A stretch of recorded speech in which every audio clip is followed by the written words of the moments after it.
Kota, itulah sebutan bagi suatu daerah yang menjadi pusat kegiatan manusia.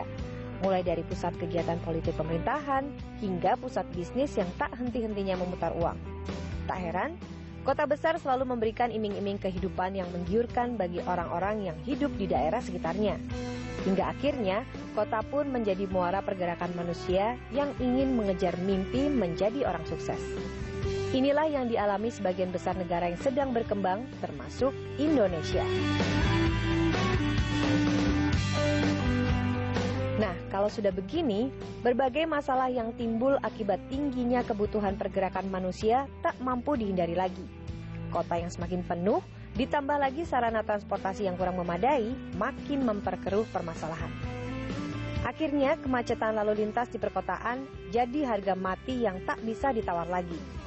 Inilah wajah buruk masalah transportasi perkotaan yang harus segera kita pecahkan solusinya jika tidak mau keadaan bertambah buruk.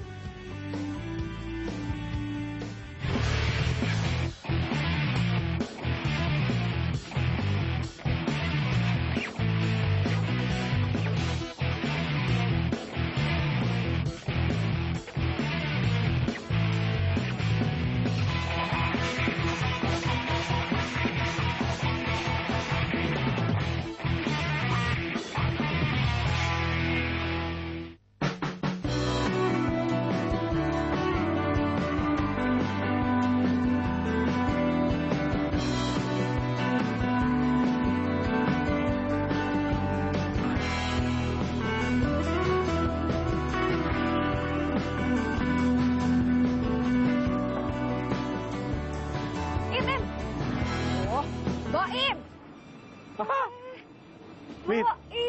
Mita. Iya. Lo ngapain di sini? Biasa, habis nyalon. Aidi, gayanya pembantu rumah tangga pakai ke salon, jauh amat. Biar kelihatan cakep di depan juragan. Sini. Ini ngapain lo kesini? Ya biasa lah, kan kita anak mobil, jadi kalau makan harus di food court. Food court, nggak ada food court. Itu, bubur sumsum. Iya, terus anak mobil. Anak mobil. Ini mobil lo? Ih, aduh, gue gak enak, sombong. Iya, Tuh. Lihat, ribet nggak? Ini semua gara-gara lu tuh. Iya, masa gue parkir pakai sebagian badan? Lo kan nggak mungkin. Ya bukan gitu, makanya harus tahu masalah-masalah. Ini kalau soal parkiran gini cuma sebagian kecil dari masalah transportasi, masalah sistem transportasi. Jadi masih ada soal rambu lalu lintas, masih ada soal jalur transportasi, masih ada sarana-prasarana, banyak banget sistem transportasi itu permasalahannya. Jadi lo harus belajar tuh, supaya apa? Supaya kalau kita semakin ngerti, sistem transportasi di Indonesia tuh bisa berjalan kayak yang kita mau, Im. Jadi lancar, jadi nggak macet, jadi aman, nyaman juga. Mau kan lo pasti kayak gitu? Mit, belajar mobilnya udah ribet nih. Masa gua harus belajar yang lain? Belajarnya di mana sih? Lo ada cara yang gampang, karena ada info-infonya di sini. Nah, makanya nih pemirsa, saya mau ngajak Boim dan tentunya juga pemirsa di rumah untuk muter-muter Jakarta pakai Transjakarta. Dan yang lebih seru lagi, kita akan ke Solo, Im. Hah? Yang bener lo? Serius, soalnya di sana katanya nih ya, perencanaan sistem transportasi perkotaannya tuh oke, Im. Jadi pemirsa jangan kemana-mana, tetap bersama saya Auxilia Pramita dan juga Andi Boim. tentunya di Catatan Si Muda. Keselamatan untuk semua.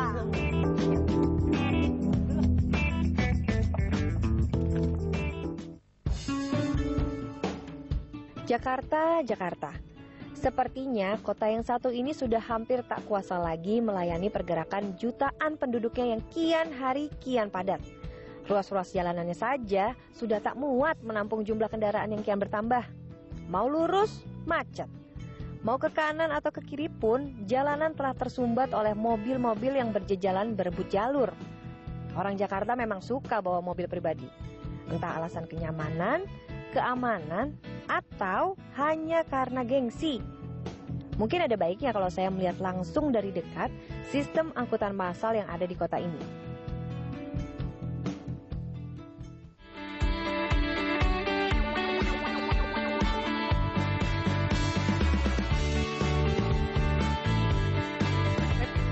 Lo ngapain sih ngajak gua ke pangkalan bajai? Pangkalan ojek nih. Siang, Mbak. Siang, Mbak. Buat dua orang. 7.000 ya, Mbak. Duit. Yaudah masuk duluan. Udah. Kasih, Mbak. Iya, sama-sama. Siti Komaria. Mbak mau dipanggil Siti apa Komar, Mbak? Mau Komar aja deh, Bang. Nggak ada pilihan ya, Mbak? Berapa tadi? 7.000. Oh, 7.000. Boim! Ya, Iya, bentar. Dulu. Kasih.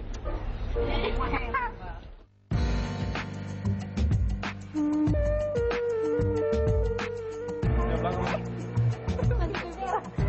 Ya, itu gue mau masuk.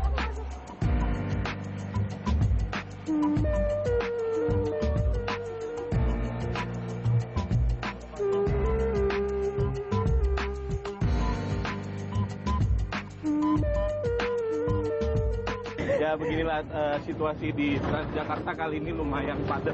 Ya, bukan lumayan, emang padat ya. Emang padat. Jadi kalau Mita sendiri senderan begini, kalau Boim pegangan ke atas. Nggak pede pegangan ke atas.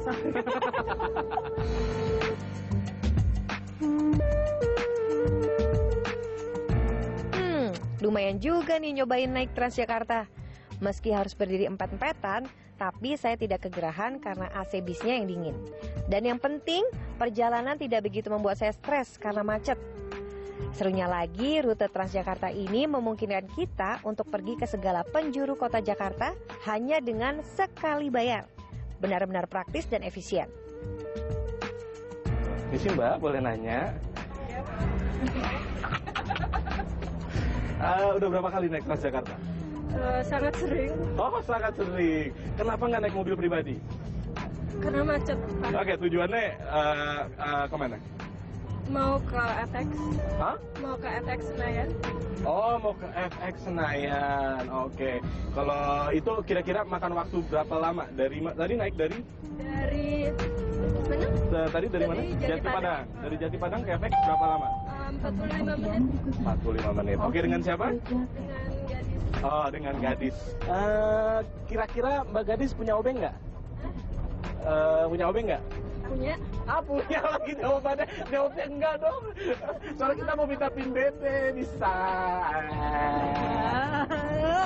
Nih, yang kayak gini nih, yang suka nyolek-nyolek jangan-jangan di Transjakarta nih ya. Oke. Udah. Makasih ya Pak Gadis ya. Makasih Mbak gadis.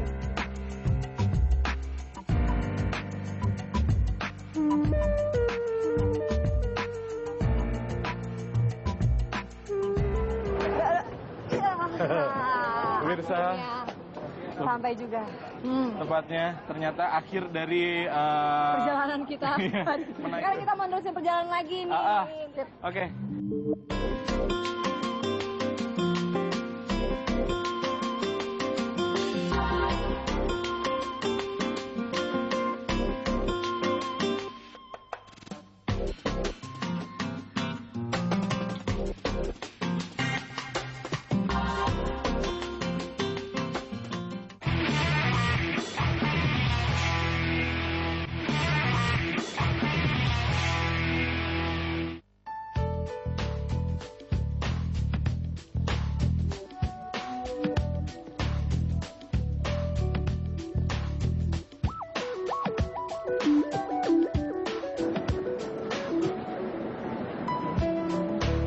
Siang Ibu. Saya Mita. Halo Ibu, Kevin. Orang biasa manggil saya Kevin namanya. Boim ini Bu Boim. Duduk Boim. Ibu. Nah, kita mau nanya-nanya nih Bu. Nah kalau ada yang motong jalan busway, biasanya Ibu gimana tuh Bu tanggapannya? Kan tadi. Kalau bisa ya ditertibin lagi lah, jangan sampai masih di jalur itu. Bu, maaf nih Bu, mau nanya nih. Ibu Agustina itu lahirnya bulan Desember ya Bu ya? Aku bulan Agustus. Oh, udah ganti. Bu, tapi beneran yang tadi soal motong itu, biasanya Ibu gimana nih sikapnya? Maksudnya Ibu langsung ngalah dong, berarti berhenti atau gimana? Kalau misalnya angkutan lain tetap saja di jalur yang reguler, tetap ya mobil sih tetap di jalur yang reguler. Tapi motor itu kadang-kadang suka masuk. Mau percepat waktu atau gimana ya? Ada polisi, ada itu tetap aja. Boim, kembali ke tempat. Boim apa sih ini? Emang dia kreatif. Maaf Bu, Ibu sebelum nyetir dicap dulu ya. Iya, jadi emang ternyata masih banyak yang motor-motor yang sering ini Bu ya. Ibu sendiri sudah berapa lamakah menjadi driver untuk Transjakarta ini? Tahun saja. Oh baru setahun. Kok cukup Bu? Kalau cukup kayak udah mau kelaran juga selesai ya kayak. Oh gitu. Terus kalau kayak gitu tuh kerjanya hitungannya berapa jam gitu, lamanya tuh gimana sih Bu? Itu biasanya per ini ya per jam gitu. Misalnya dari pagi kita mulainya setengah 4 sampai jam 2. Oh shift gitu ya Bu ya? Oh persis. Makasih Bu ya. Makasih Bu. Iya. Terus itu? Terus itu?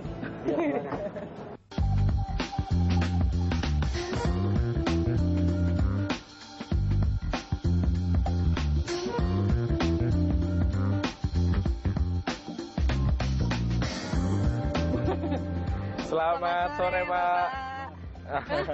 Selamat sore Bapak, ngobrol-ngobrol sebentar boleh? Iya, Pak, kita mau nanya-nanya nih Pak. Bapak itu sebenarnya untuk sehari-hari lebih sering pakai kendaraan pribadi atau kendaraan umum? Pribadi. Lebih sering kendaraan pribadi. Kenapa tuh Pak alasannya? Ya kan udah usia lanjut, kalau umum kan pindah-pindah repot lah. Sekarang kalau misalnya Pak, Bapak istilahnya dikasih pilihan di mana pilihan tersebut secara fasilitas mungkin Bapak dan merasa difasilitasi, Bapak akan memilih mana? Kalau yang umum itu nyaman, oke, susuan, ya wajar itulah, ya, umum aja. Jadi kenyamanannya ya Pak nyaman, ya, ya, seperti di luar negeri itu bisa naik bis, time ya enak naik bis. Terima kasih Pak. Terima kasih Pak. Nah, kita tadi udah ngobrol-ngobrol, mencatat dan melihat ya. Mendengar juga Tentang sistem transportasi di Jakarta pada komentarnya masyarakat warga Indonesia ya. Betul. Warga Jakarta pada khususnya. Dan kita di sini mungkin lebih enaknya lagi tadi sesuai dengan saran lo. Ya, kita akan ke Solo. Serius sekarang nih? Serius sekarang. Karena katanya Kenapa? sistem transportasinya oke di Solo. Kita saatnya waktunya untuk ke Solo ya. Tetap di catatan Siboda. Keselamatan untuk semua. Masalah kemacetan di Jakarta memang gak akan pernah habis. Meski berbagai solusi transportasi diciptakan, namun karena permasalahan yang terlanjur kompleks, kemacetan Jakarta susah sekali dihilangkan.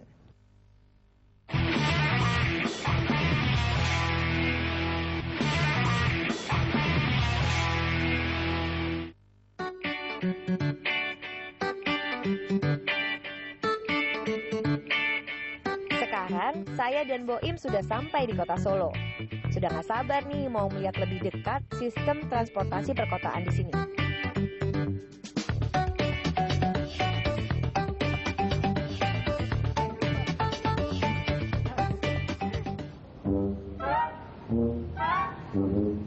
Selamat pagi warga-wargaku sekalian yang kucintai pastinya. Terima kasih atas waktu yang telah disempatkan kepada saya untuk mencapaikan kata dan 2000 kata. Terima kasih yang... Andi ngapain sih? Aku ini sedang ngasih wejangan-wejangan kepada warga saya gitu. Tunggu dulu. Stop dulu mimpinya, kita lihat dulu. Kita sekarang ada di mana? Kamu tuh kok nyari halte tuh ya di sini kan emang gak ada tempat lain apa? Oh ada halte yang lain. Tapi kalau yang begini nih, ini namanya halte portable. Khusus untuk batik Solo Terang. Gila dia. Otakmu yang portable. Ini tuh kan.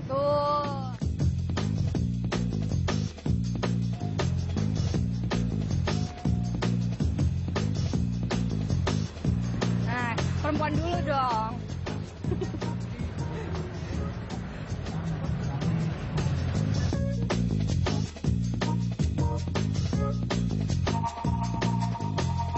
Kita mau ngapain di sini? Iya dong, ini seru banget kan? Nah, tapi seru banget kalau kita bisa nanya-nanya. Tapi nanya sama siapa ini ya? Selamat. Saya Mita, Pak. Saya Taufik dari Disub Surakarta. Taufik, kita boleh ngobrol-ngobrol dikit Ya, ya, Pak ya? boleh. Kalau batik Solo Trans ini nih, Pak, itu udah berapa lama sih, Pak, berjalan? Ini mulai di launching September 2010. Oh, baru 1 tahun. 10 bulan, ya. Udah berapa armada, Pak? Baru 15 armada. Baru 15 armada. Baru 1 koridor. Baru 1 koridor. Oh, gitu. Kalau untuk trayeknya itu, Pak? Nanti rencananya ada 7 koridor. Ada 7 koridor. Baru 1 koridor yang terrealisasi. Baru 1 koridor Kalau ya? yang 6 lagi itu kira-kira kapan Ya Pak? targetnya sampai 2015 nanti bisa selesai semua. Terus apa kendalanya mungkin Bapak di sini untuk mensosialisasikan batik Solo Trans ini apa? Iya, yang pertama armadanya masih kurang ya. Armadanya masih kurang. Ya, sebenarnya kita itu untuk 1 koridor itu sekitar 30 armada, kita baru ada 15. Itu yang pertama. Baru setengahnya tuh Pak ya? Setengahnya betul. Terus yang kedua, haltenya kita juga masih kurang. Jadi kadang masih banyak penumpang yang ingin naik turun di luar halte. Oh, Itu, ada Pak? ya Loh, masih ini tinggi, ada. Pak. Ini kan tinggi Pak. Bahaya Pak. Bahaya ini juga. Tapi nggak bisa dikasih tahu nggak Pak dia? Ya ini kita sosialisasikan terus ke mereka bahwa batik Solo Trans itu protapnya harus naik dan turun di halte yang telah Haltenya. ditetapkan untuk ketertiban dan kelancaran penumpang semuanya gitu. Kalau kelebihannya Pak? Iya benar. Kelebihannya apa Pak? Selain lebih cepat, Iya. yang kedua nyaman, dan ini di setiap persimpangan bis ini tidak kena lampu merah. Hah? Maksudnya Pak? Jadi nanti di setiap persimpangan bis ini kena namanya bus priority. Apa tuh Pak? Bus priority. Jadi nanti setiap lampu merah itu di persimpangan, bis ini masuk, nanti trafficnya otomatis akan berubah jadi hijau. Loh, Wow. pakai Enak sensor juga ya? atau apa Pak? Iya pakai sensor, pakai GPS. Enak ya? Terima kasih Bapak. Ternyata kota Solo nggak cuma punya Trans Batik Solo aja loh. Lebih dari itu, kota ini juga telah membekali diri dengan sistem pengaturan lalu lintas yang canggih. Wih, jadi penasaran nih, seperti apa ya?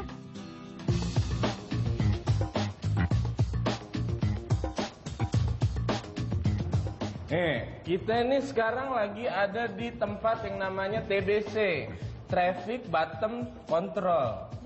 Sudah Itu. tahu, bukan ATC.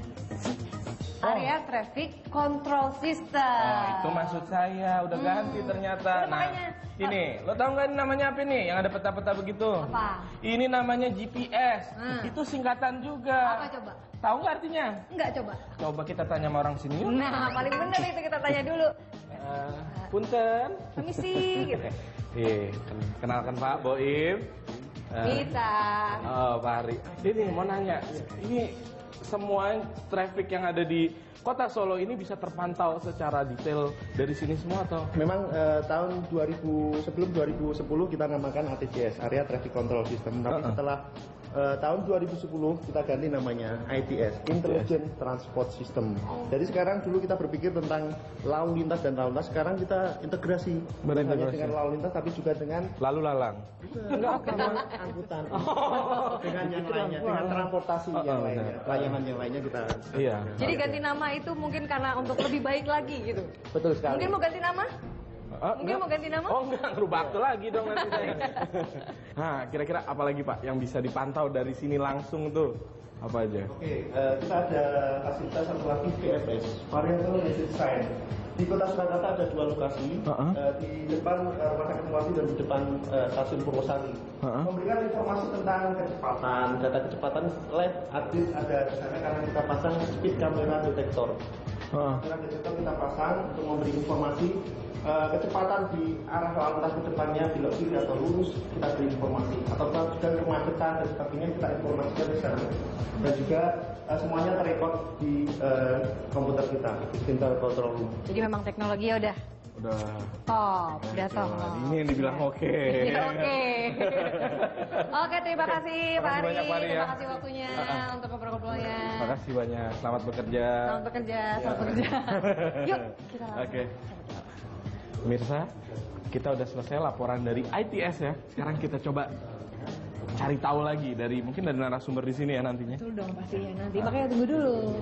Kita lihat siapakah dia.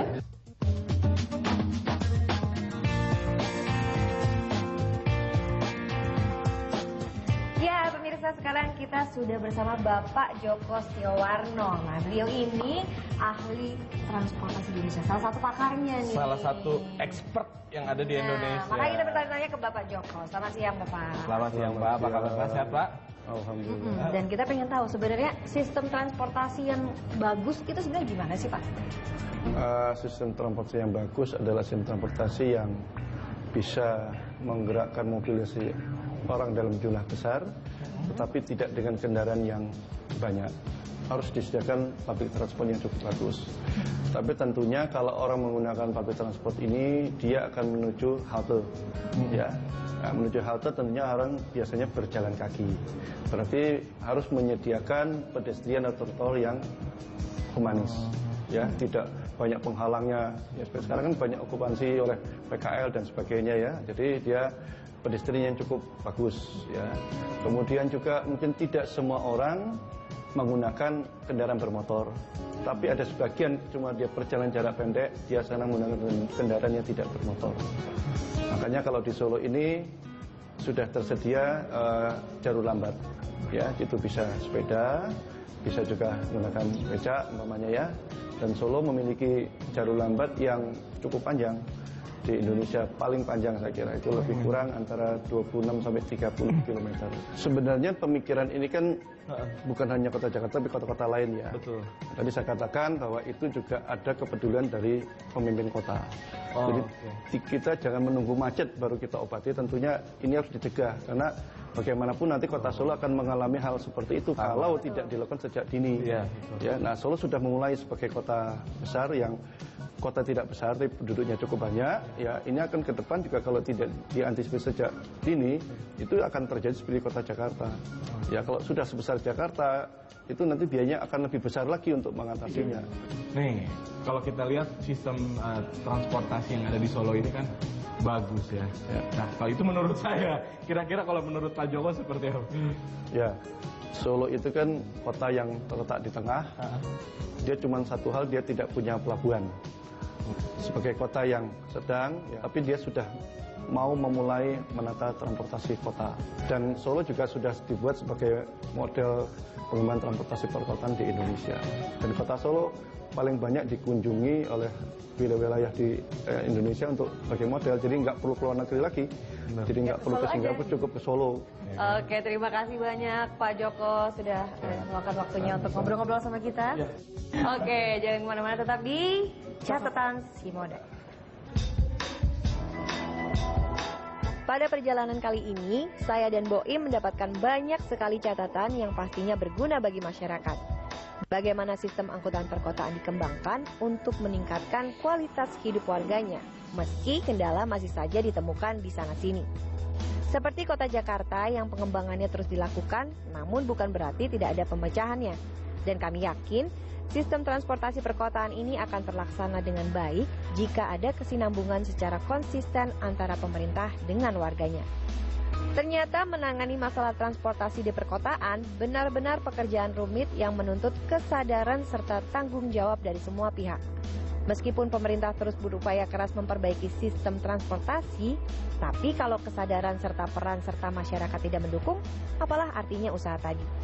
Jika kita ingin memiliki kota yang tertib, teratur dan cepat maju, marilah mulai dari sekarang kita bangun kesadaran kita. Mulai hal yang kecil dulu, yaitu kesadaran bertransportasi. Masa sih kita nggak bisa? Jangan mau kalah dong sama negeri tetangga.